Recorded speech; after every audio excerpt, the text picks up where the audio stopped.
I asked myself some questions a while back, which has brought me to this point. Living in this van, 51 years old, I've sold my house and I'm retiring in September. Hopefully I'm never going to work again. I'm going to fly to Southeast Asia, travel around Southeast Asia to start with, and just see where life takes us, just see where I end up. Now you've got to ask yourself some questions about why you're still turning up to work. What you're doing it for? Like, why you're doing it? What you're going to work for? What is your reasons of going to work? Secondly, most importantly, who you're doing it for? Who you're working for? There's a lot to think about with those questions, about where you're at in life. The deep questions then.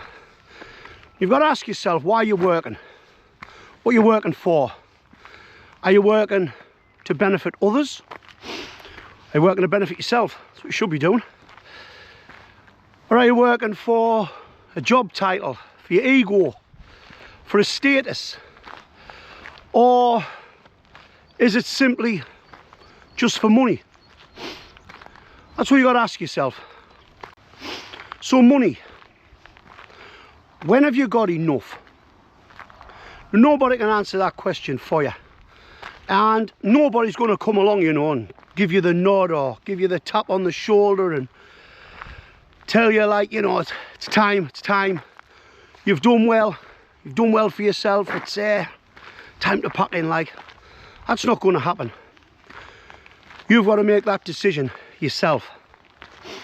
Now, for the likes of me, I know exactly how much money I need to retire, for the lifestyle I want, for the life I'm choosing. But that figure I need is not going to help you out, because you need to have a look at the lifestyle you want, or the life you want to live, and how much that's going to cost. Now, when you know that figure, what I thought was, it's time to stop work. You've done enough. Why carry on? That's what I thought anyway, because at that point I'd come to realise that all I was working for then was just for money. Now, I reached a point in my life when I said to myself, money's not going to control my life.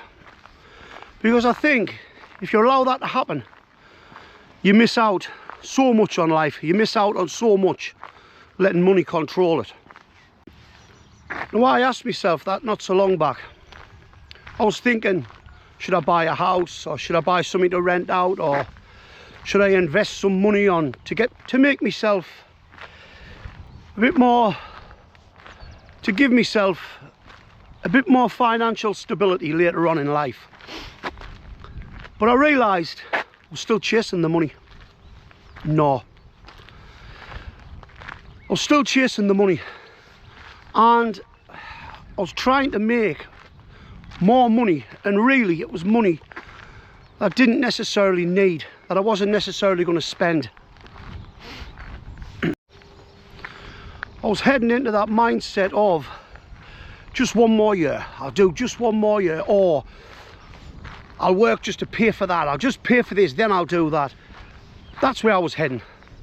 And I think when you're at that stage, you'll never stop, because there's always something. There's always something you've got to save for, or there's always something more you want. And the cost of working till you're 67, what is the cost of that? There's no doubt about it. Working till you're 67 will certainly take a toll on you. But there's something money cannot buy, and that is time. Time is the most precious commodity we have. It doesn't stop, and it doesn't wait for you. The clock is ticking.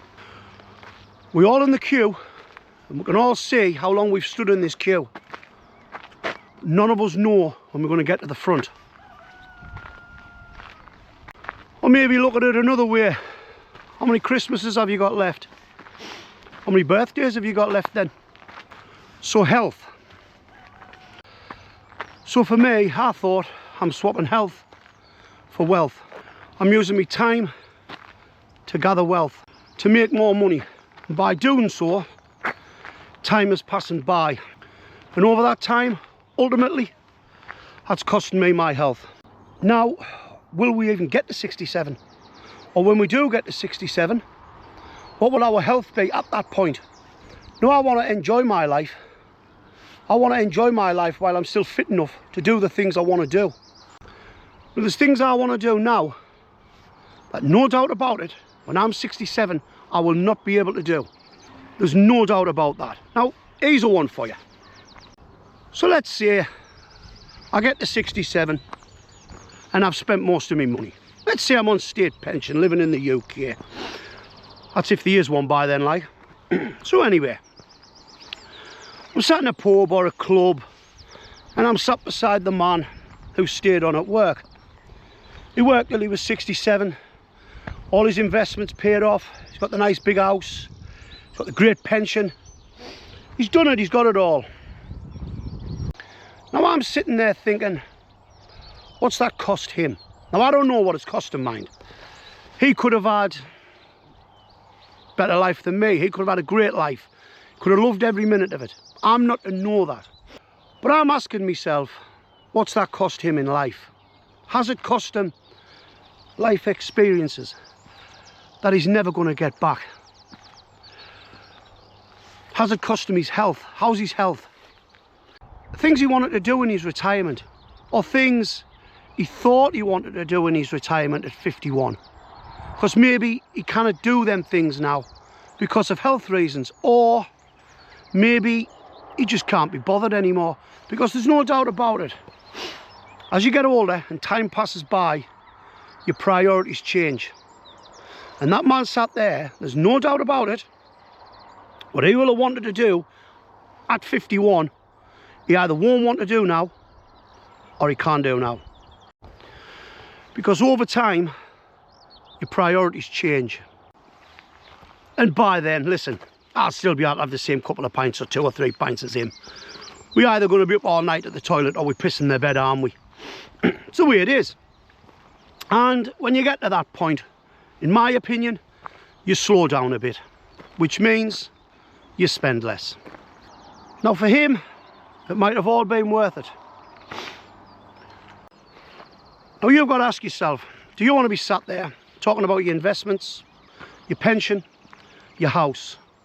Now I want to be sat there with fantastic memories of life experiences, talking of my experiences of life, the places I've visited, the people I've met, the things I've seen, sitting there with no regrets. Now you've got to decide what you want to be talking about at that point. There's something else that's played a big decision in not wanting to work. Is it actually worth working in the UK anymore? Is it actually worth saving and investing and putting money away in the UK until you're 67? And my answer to that is no, it's not. Will you even have anything at 67 the way this country's going? But move on from there, because I've just decided to cash up and spend every penny I've worked for. That's what I've decided to do. And the last question I think you need to ask yourself is, how much are you worth? Meaning, if somebody came and asked to buy you, to buy your life, someone come along and said, I will buy you, I want to own you, how much do you think you're worth? So I realised from that I'd accepted my weekly wage for my worth. I'd accepted a weekly wage for my life. And the way I looked at that, accepting that weekly wage governed how I was living my life. What time you've got to set your alarm clock, how much time I had to spend with family, friends, how much time I had to myself. When you can go on holiday, when you've got to go to bed. Now look, I'm not telling anyone here to pack the job in and go do what I'm doing. Not everyone might want to do the things I'm doing. Your goals could be different to mine.